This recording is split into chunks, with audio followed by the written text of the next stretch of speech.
Subscribe to our YouTube channel and press the bell icon to get the latest updates.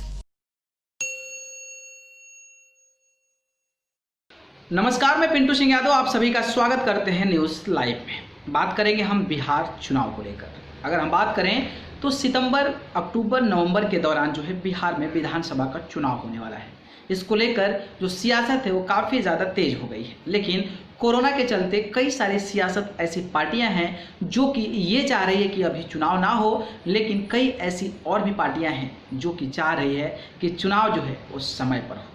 लेकिन आप सभी को पता है कि जब चुनाव नज़दीक आता है तो नेताओं के बयान, नेताओं के जो विचार, नेताओं की जो मानसिकता होती है वो कहीं ना कहीं परिवर्तित हो जाती है, जिसको लेकर जनता को लुभाने में, जनता को बेवकूफ़ बनाने में और जनता को कई सारे अनगिनत जो है वादे सुनाने के लिए वो तैयार हो जाते हैं और जनता भी उनके वादों को, उनके कामों को लेकर बेवकूफ़ बन जाती है और फिर से वैसे ही सरकार चुनती है जो कि आने वाले समय में वो किसी आपके काम के लायक नहीं। अगर हम बिहार की राजनीति की बात करें तो बिहार में दो राजनीतिक दल जो है काफ़ी ज़्यादा लड़ाई में है। जी हाँ, अगर हम बात करें एनडीए अलायंस की या फिर हम बात करें महागठबंधन की। आप सभी को पता है कि महागठबंधन में जीतन राम मांझी, तेजस्वी यादव, कांग्रेस पार्टी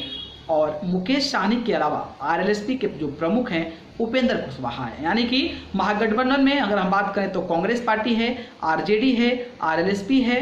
और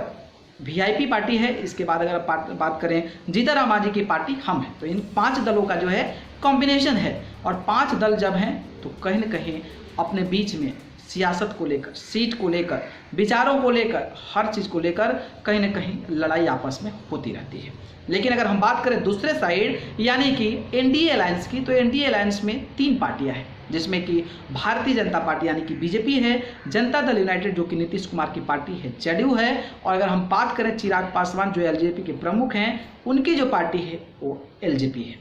लेकिन बिहार में सबसे ज़्यादा जो चर्चा है वो ये है कि चिराग पासवान जो एलजेपी पार्टी के सुप्रीमो हैं वो लगातार जो है नाराज़ होते नज़र आ रहे हैं और वो ये कह रहे हैं कि हमारे जो बड़े भाई के रूप में है वो बीजेपी है, बीजेपी के साथ हमारा अलायंस था और लोकसभा विधानसभा चुनाव जो है हमने बीजेपी के साथ लड़ा था और नीतीश कुमार तो बीच में आए, तो फिर सीट बंटवारों को लेकर तो काम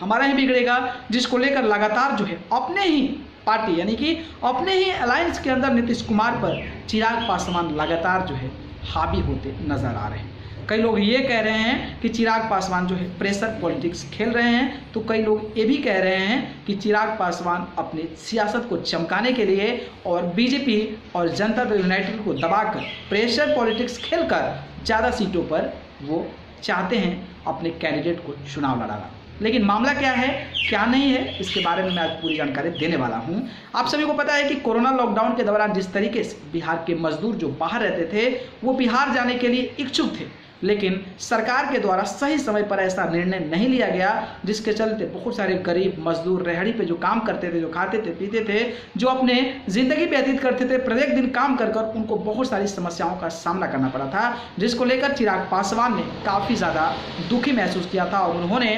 नीतीश कुमार को चिट्ठी भी लिखा था। हालांकि नीतीश कुमार जो है उस चिट्ठी का कोई रिस्पॉन्ड नहीं किए थे, जिसके बाद से चिराग पासवान लगातार जो है वो नीतीश कुमार से नाराज चल रहे हैं और कई सारे ऐसे बयान हैं, खास करके अगर हम मेडिकल सुविधाओं की बात करें, हॉस्पिटलिटी की बात करें, तो जिस तरीके से बिहार में इसकी व्यवस्था है उसको लेकर भी लगातार जो है चिराग पासवान